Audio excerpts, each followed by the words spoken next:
dengan hormatnya menjemput Yang Berusaha Teknologi Skarmizan binti Zawawi selaku Pegawai Teknologi Maklumat Pusat Pembangunan Maklumat dan Komunikasi Universiti Putra Malaysia untuk memulakan taklimat mengenai sistem permohonan anugerah kecemerlangan akademik atau SPAKA.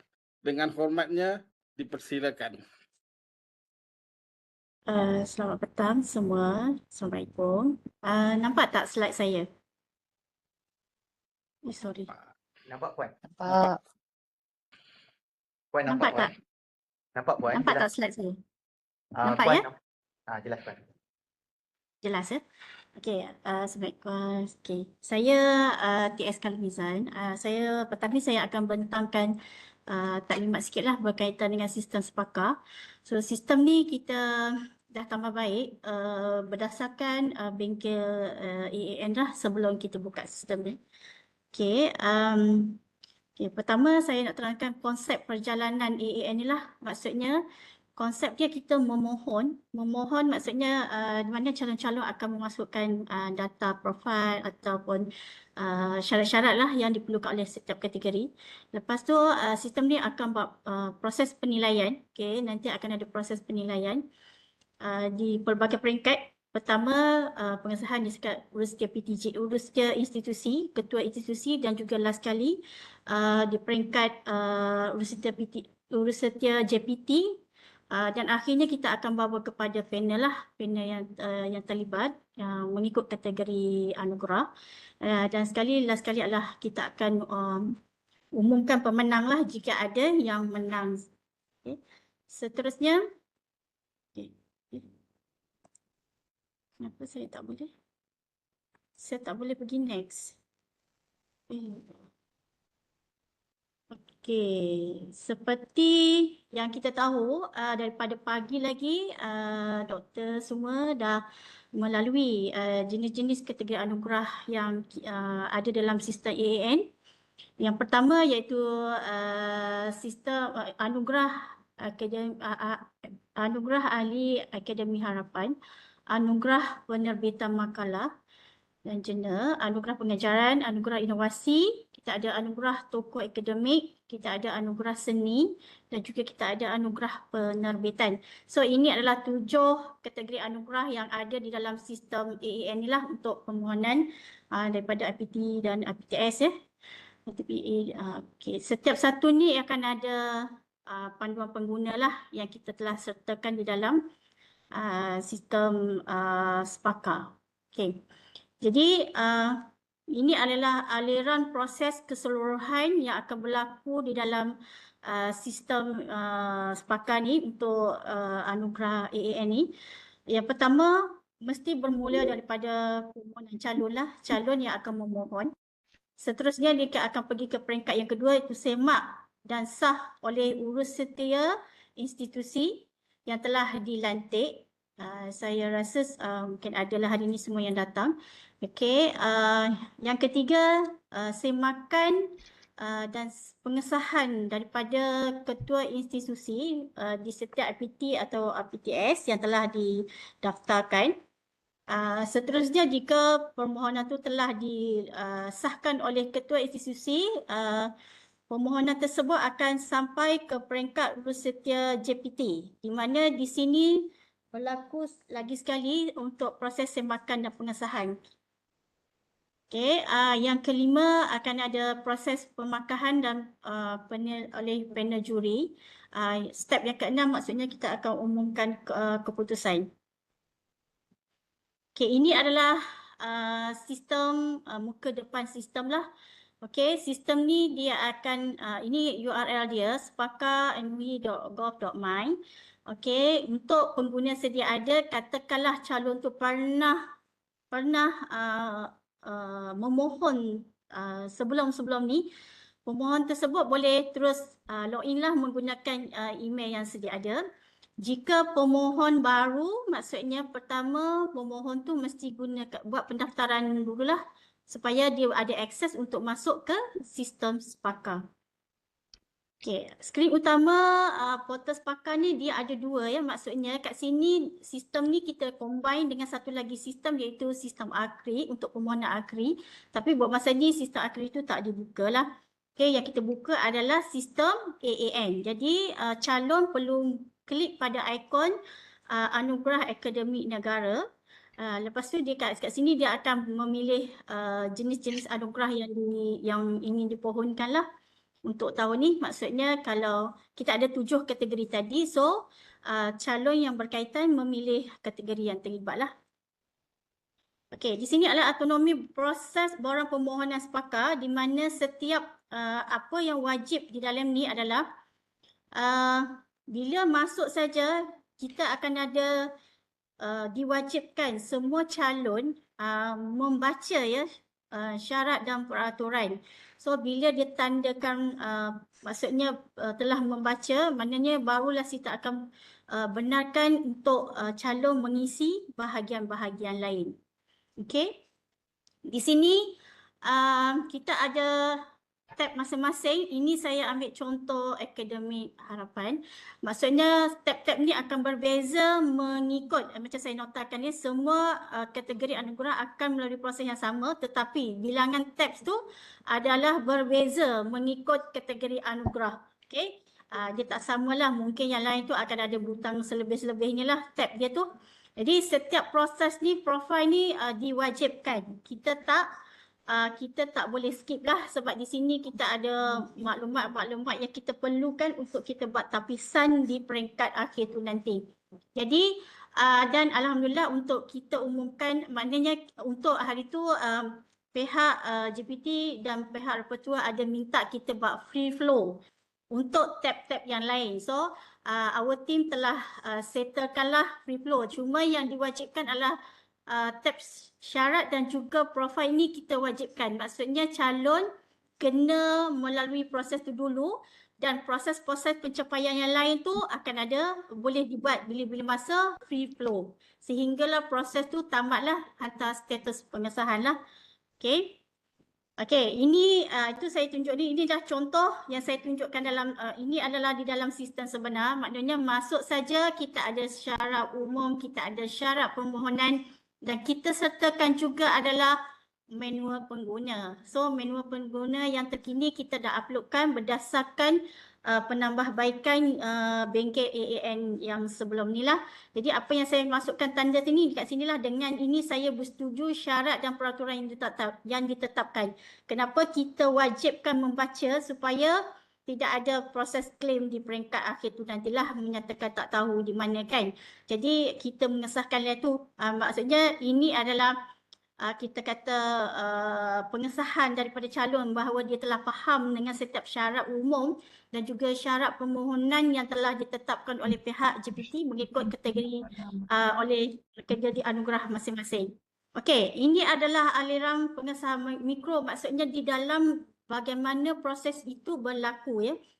Okey, di mana yang pertama kita akan ada pemohon, urus setia institusi, ketua institusi dan kita adalah sekali adalah urus JPT.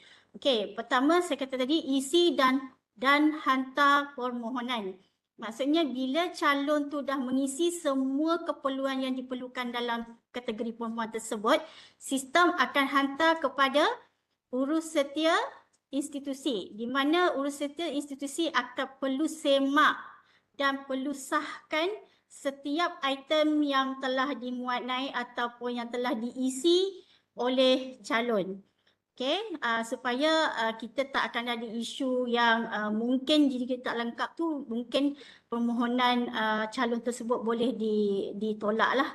Okey, jika permohonan semakan pertama itu telah disahkan, dia akan hantar ke ketua institusi. Tapi di sepanjang proses urusan tersebut, kita akan ada juga proses jika tolak, jika urusan institusi tidak sahkan, maksudnya permohonan calon tersebut akan tamat di situ. Tetapi jika ada pindaan semasa proses semakan oleh urusan institusi yang perlu dibaiki oleh calon, maknanya urusan institusi boleh buat klik butang pindaan di mana sistem akan buka semula kepada calon untuk membuat penambahbaikan maklumat yang diperlukan. Okey, begitu juga jika begitu juga akan berlaku di peringkat ketua institusi. Maksudnya jika permohonan tu cantik yang telah diluluskan di peringkat institusi disemak juga dan disahkan juga oleh ketua institusi yang telah didaftarkan. Okey. Proses yang sama berlaku, maknanya jika di peringkat ketua institusi menolak atau tidak sahkan permohonan tersebut, so permohonan tersebut akan tamat di situ dan tidak akan dihantar ke pihak urusda JPT ya, tidak akan sampai ke JPT. Hanya permohonan yang diluluskan yang di mana statusnya ya baru akan sampai dekat urusda JPT. Begitu juga di peringkat ketua institusi jika berlaku pindaan boleh juga melaksanakan proses tersebutlah sehingga berpuas hati dengan maklumat calon yang diisi dengan bukti-bukti yang diisi untuk ditapis di peringkat urusda JPT. Okey, sampai di peringkat JPT akan berlaku juga semakan dan juga pengesahan terakhirlah di mana jika diterima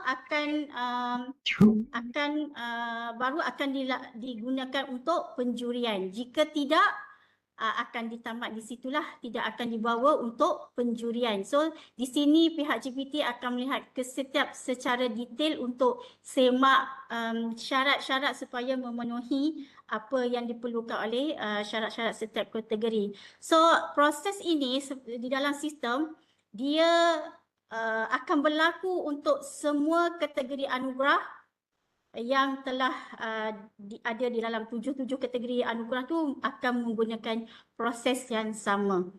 Okey, di sini saya akan tunjukkan di peringkat urussetia apa peringkat urussetia yang boleh laksanakan adalah okey, kat sini kita ada manual pengguna.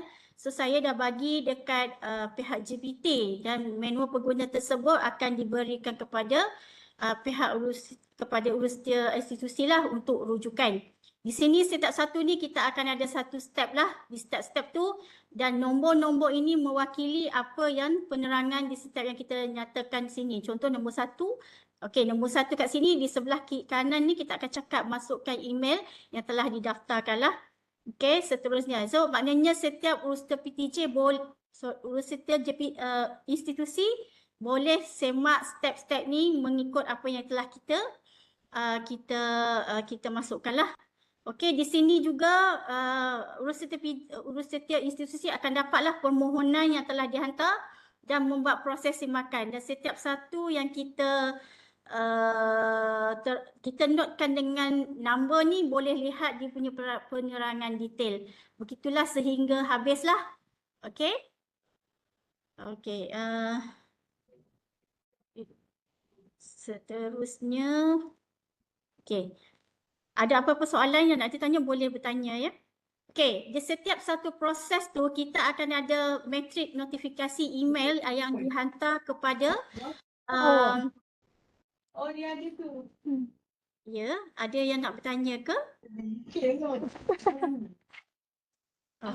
Okey, saya teruskan ya. Maksudnya di setiap peringkat tadi yang saya nyatakan tadi kita akan hantar email ya. Di proses pertama pemohon selesai menekan butang hantar borang.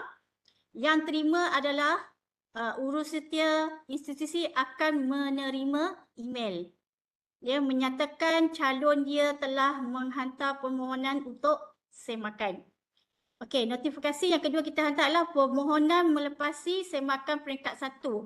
Maksudnya kat sini dia akan menerima email dan jika dia lulus, maksudnya semuanya okey, bila urussetia hantar disahkan, ketua institusi akan terima email. Okey, akan terima email. Proses yang ketiga, proses permohonan melepasi semakan peringkat kedua ketua institusi. Maksud tadi dia kata yang kuning ni dia terima email dan di peringkat ketua institusi itu juga jika dia sahkan permohonan calon tadi, email akan dihantar kepada pemohon dan juga kepada pihak JPT. Okey. Kita ada lagi satu notifikasi email iaitu permohonan disahkan oleh pihak JPT lah, di mana bila ketua institusi itu sahkan, pihak JPT akan terima email dan akan buat semakan, dan jika permohonan tu telah melepasi semua proses yang telah ditetapkan, email akan dihantar kepada pemohon lah menyatakan proses permohonan dia telah diproses di peringkat JPT. Okey, so itu saja. Kita ada meja bantuan, iaitu kita apa-apa isu boleh salurkan kepada email utama AAN atau bantuan teknikal di pihak AAN. Okey, dan jika ada isu teknikal, pihak AAN akan hantar kepada saya lah, kami bantu. So itu saja untuk taklimat sistem pada petang ni. Apa-apa soalan boleh dikemukakan. Saya serahkan balik kepada urus dia.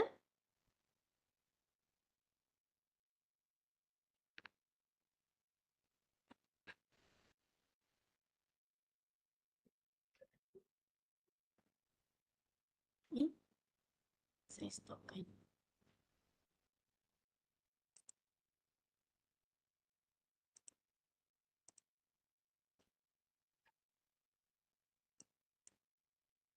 Berapa login dibenarkan untuk urus setiap institusi?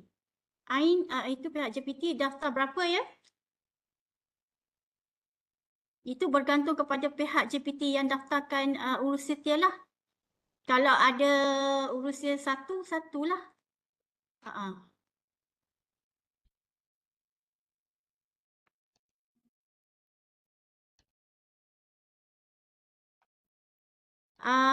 Okey, sebelum submit permohonan, penyelaras institusi boleh lihat ke monitor performa. Okey, bila pemohon tu hantar, senarai semua calon tu akan masuk ke senarai institusi lah. So berapa banyak tu maknanya urus setia institusi boleh tengok berapa ramai yang apply tu. Sebab urus setia institusi perlu semak semua sekali permohonan yang masuk lah supaya tidak ada yang tertinggal. Untuk taklimat hari ini saya dah bagi pada pihak JPT. Nanti Puan Ain akan emailkanlah kepada urus setia bersama dengan manual terkini.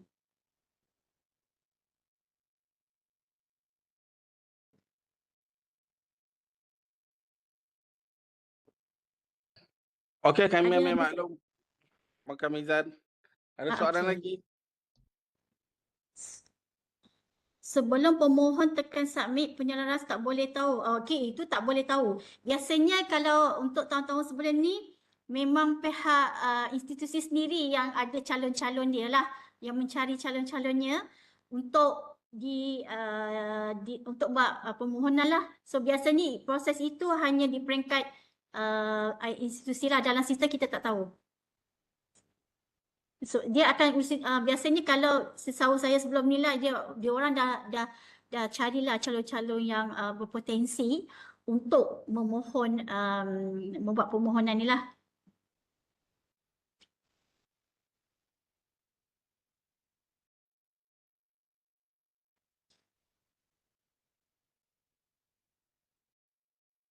Tapi di peringkat institusi JPT dia boleh tahu berapa ramai orang memohon.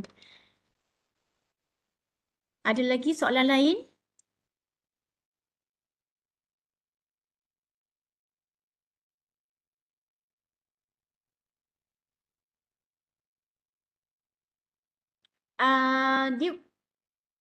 Ini pihak JPT boleh jawablah, sebab urusan untuk sediakan password dan username institusi kepada urus setiap institusi itu kita dah serahkan kepada pihak JPT lah. Mungkin pihak JPT boleh jawab untuk peringkat ni. Kalau untuk username ataupun password ni memang setiap tahun akan berubah. Diorang akan ubah-ubah lah.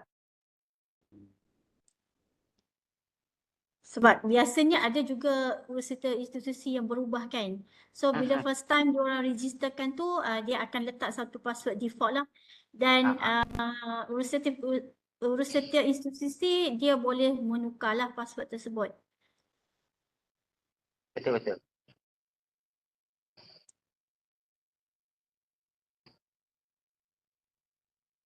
Saya dah share nombor telefon dekat orang semua, email semua. Ya. Kalau ada masalah apa-apa, boleh contact Encik Said ya. Cik Nazri, Cik Nazri. Ada apa-apa soalan lagi sebelum kita tamatkan sesi pada petang ni?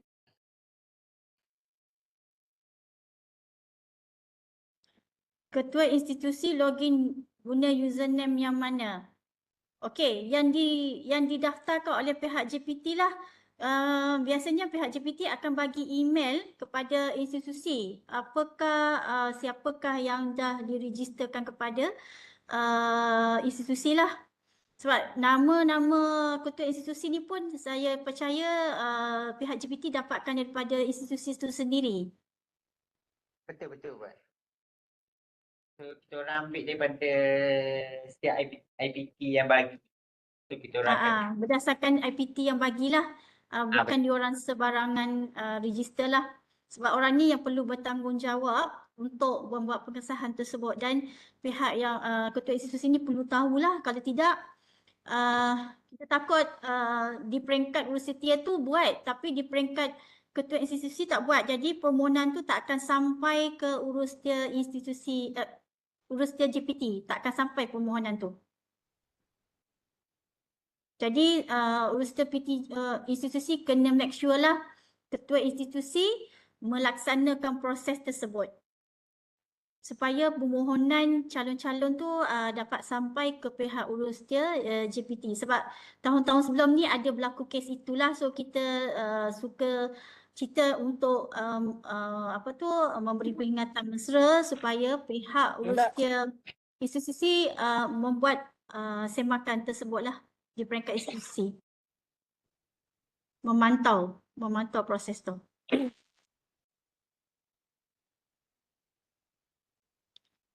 Sebab dalam setiap satu dalam senarai permohonan calon tu nanti sistem akan beritahu dia dekat status mana.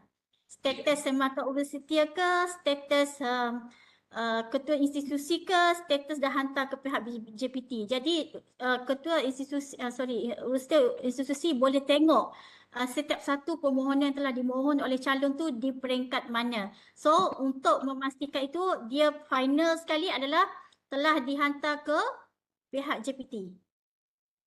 Okay, kalau masih di peringkat ketua institusi tu maksudnya belum sampai lagi lah. Adakah login ketua institusi sama dengan urusetia institusi? Tak sama. Tak sama. Dia kalau ketua institusi tu kata laluan dia lain, kalau urusetia tu kata laluan dia lain. Lain, tak sama. Kita orang pun dah email ke ketua institusi dengan urusetia tu, kita orang dah email kata laluan dia orang. So pihak JPT telah email minta urusetia institusi dan juga ketua institusi semaklah sama ada dapat tak email tu. Kalau tak dapat tu mungkin benda tu tak diregisterkan. So sila maklumkan kepada pihak JPT supaya tidak berlaku proses tersebutlah, permohonan tu tidak disampaikan ke pihak JPT. So permohonan saya ingatkan lagi sekali, selagi urusetia tak semak, selagi ketua institusi tak sahkan, permohonan tak akan sampai ke pihak JPT.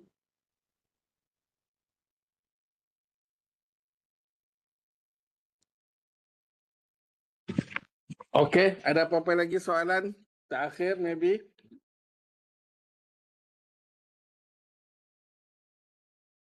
Tak ada ya? Okey.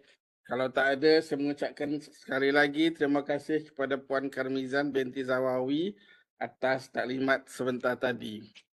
Dengan berakhirnya sesi taklimat pada hari ini, diharapkan segala penerangan dan perkongsian yang telah disampaikan dapat memberi kefahaman yang jelas berhubung pelaksanaan Anugerah Akademik Negara AAN ke-17. Saya bagi pihak Kementerian Pendidikan Tinggi amat mengalu-alukan pernyataan dan komitmen semua institusi dalam mengenal pasti serta mengetengahkan calon-calon terbaik yang mampu mencerminkan kecemerlangan akademik negara.